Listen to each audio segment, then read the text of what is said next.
नमस्कार, बहुत स्वागत है आप सभी का टोटल टीवी में और मैं हूं आपके साथ जया पाल। चलिए शुरुआत करेंगे और सीधे आपको बिहार के जमुई लिए चलेंगे, जहां प्रधानमंत्री नरेंद्र मोदी जनसभा को संबोधित करें। क्या कुछ कह रहे हैं, सुनाते हैं आपको।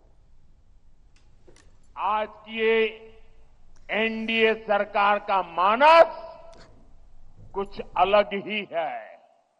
मैं इसे भाजपा ही नहीं बल्कि एनडीए का सौभाग्य मानता हूं कि हमें द्रौपदी मुर्मू जी को राष्ट्रपति बनाने का अवसर मिला। वो देश की पहली आदिवासी राष्ट्रपति है।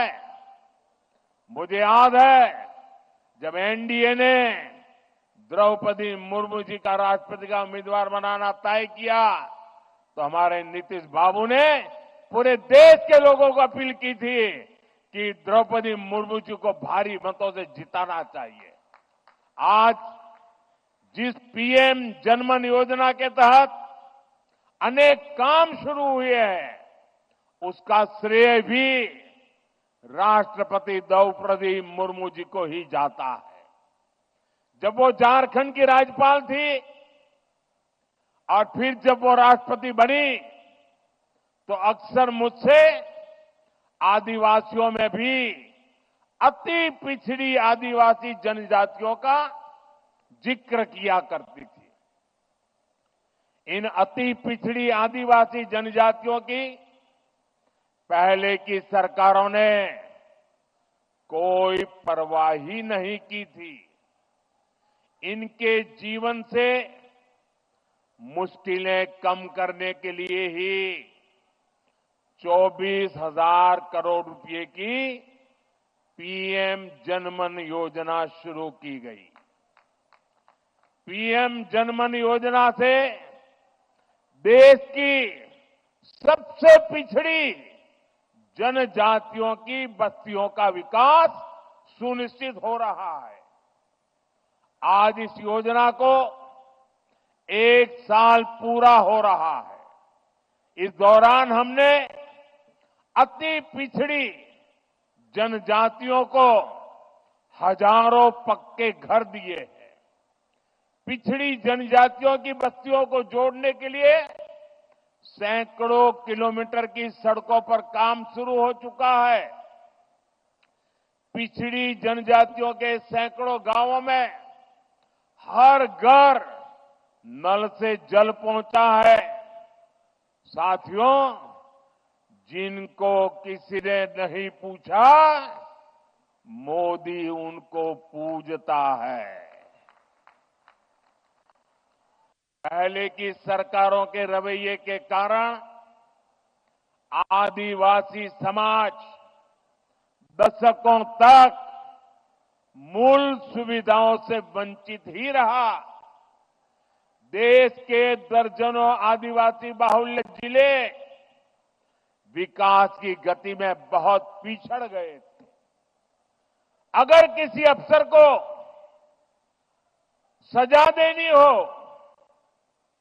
उसको पनिशमेंट देना हो, तो पनिशमेंट पोस्टिंग भी ऐसे जिलों में की जाती थी। एनडीए सरकार ने पुरानी सरकारों की सोच को बदल दिया। हमने इन जिलों को आकांक्षी जिले घोषित किया और वहां नए और ऊर्जावान अफसरों को भेजा। मुझे संतोष है आज कितने ही आकांक्षी जिले विकास के कई पैरामीटर्स पर दूसरे जिलों से भी आगे निकल गए हैं। इसका बहुत बड़ा लाभ मेरे आदिवासी भाई बहनों को हुआ है।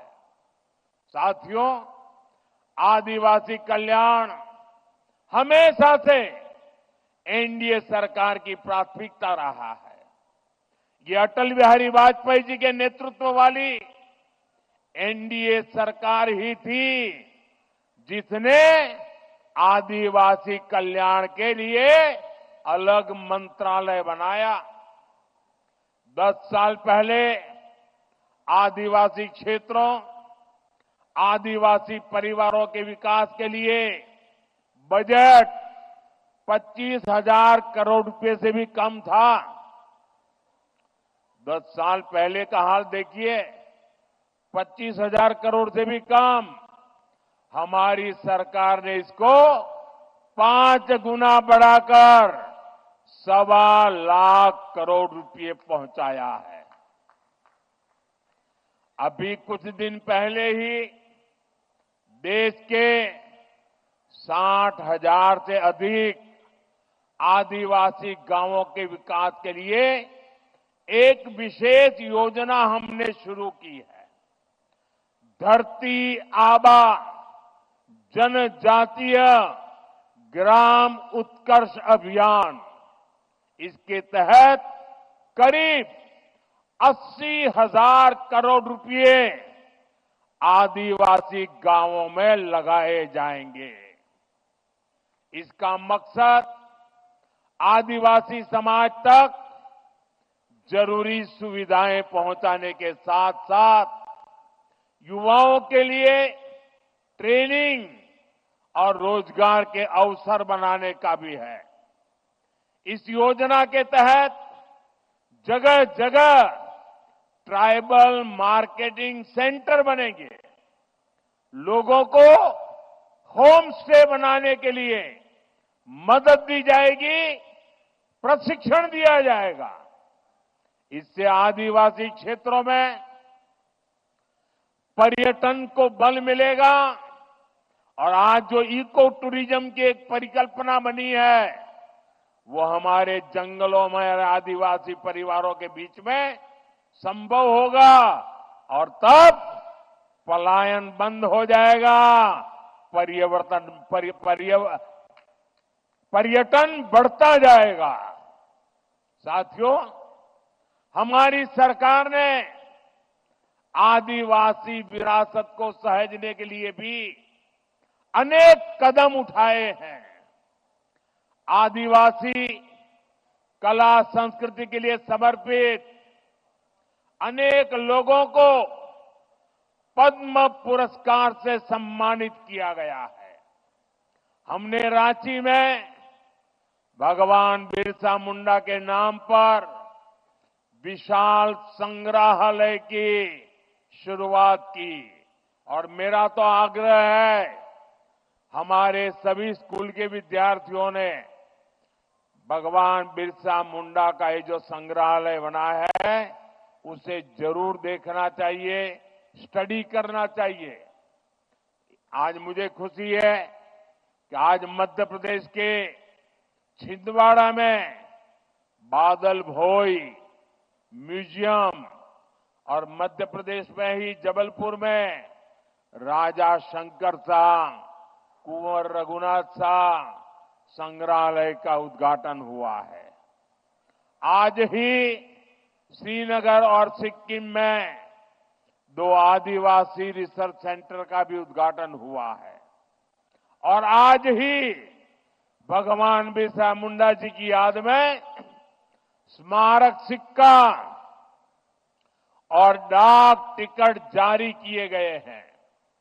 ये प्रयास देश को आदिवासी शौर्य और गौरव की निरंतर याद दिलाते रहेंगे। साथियों, आदिवासी समाज का भारत की पुरातन चिकित्सा पद्धति में भी बहुत बड़ा योगदान है। इस धरोहर को भी सुरक्षित किया जा रहा है और भावी पीढ़ी के लिए नए आयाम भी जोड़े जा रहे हैं। एनडीए सरकार ने लेह में national institute of Sowa Rigpa की स्थापना की है। अरुणाचल प्रदेश में north eastern institute of Ayurveda and folk medicine research को अपग्रेड किया गया है। WHO का global centre for traditional medicine भी भारत में बन रहा है। इससे भी भारत के आदिवासियों की परंपरागत चिकित्सा पद्धति देश दुनिया तक पहुंचेगी।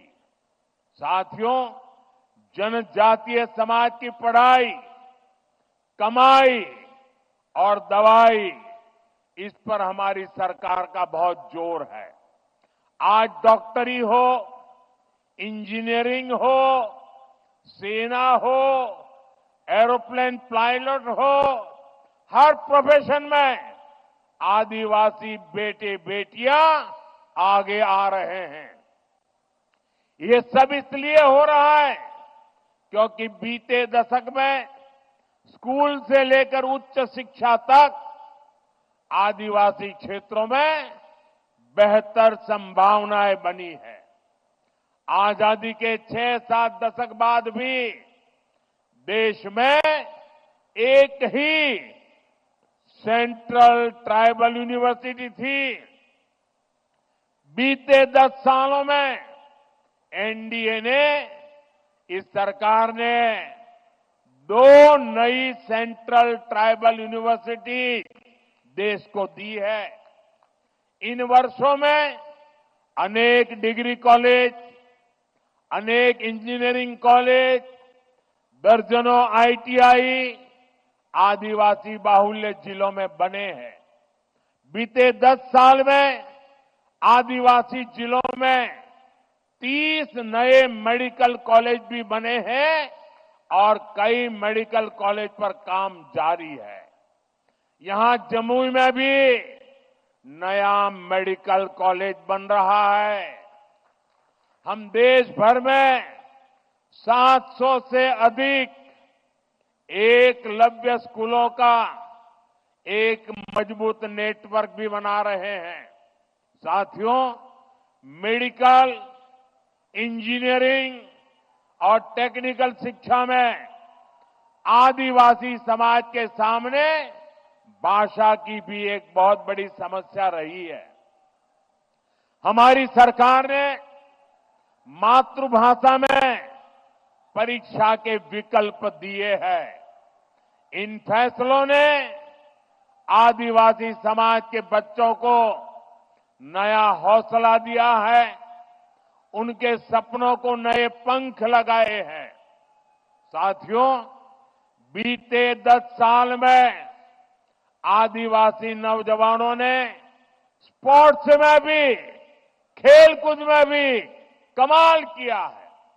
इंटरनेशनल टूर्नामेंट में भारत के लिए मेडल जीतने वालों में ट्राइबल खिलाड़ियों का बहुत बड़ा योगदान है। आदिवासी युवाओं की इस प्रतिभा को देखते हुए जनजातीय क्षेत्रों में खेल सुविधाओं का विस्तार किया जा रहा है।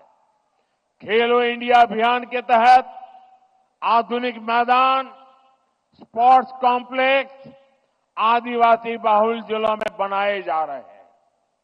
भारत की पहली नेशनल स्पोर्ट्स यूनिवर्सिटी भी मणिपुर में बनाई गई है। साथियों, आजादी के बाद 70 साल तक हमारे देश में बांस से जुड़े कानून बहुत सख्त थे। इससे आदिवासी समाज सबसे ज्यादा परेशान था। हमारी सरकार ने बांस काटने से जुड़े कानूनों को सरल किया। पहले ही की सरकार के समय सिर्फ 8-10 वन उपज, उस पर ही एमएसपी मिला करती थी। ये एनडीए सरकार ही है जो अब करीब 90 वन उपजों को एमएसपी के दायरे में लाई है। आज देश भर में 4000 से अधिक वन धन केंद्र काम कर रहे हैं। इनसे 12 लाख आदिवासी भाई बहन जुड़े हैं। उनको कमाई का बेहतर साधन मिला है। साथियों, जब से लखपति दीदी अभियान शुरू हुआ है, तब से करीब 20 लाख आदिवासी समाज की बहनें लखपति दीदी बन चुकी है। और लखपति दीदी का मतलब ये नहीं है कि एक बार 1 लाख, हर वर्ष 1 लाख रुपए के भी ज्यादा कमाई वो मेरी लखपति दीदी है। अनेक आदिवासी परिवार कपड़ों, खिलौनों, साज सज्जा के शानदार सामान बनाने के काम में जुटे हैं। ऐसे हर सामान के लिए हम बड़े शहरों में हाट बाजार लगा रहे हैं।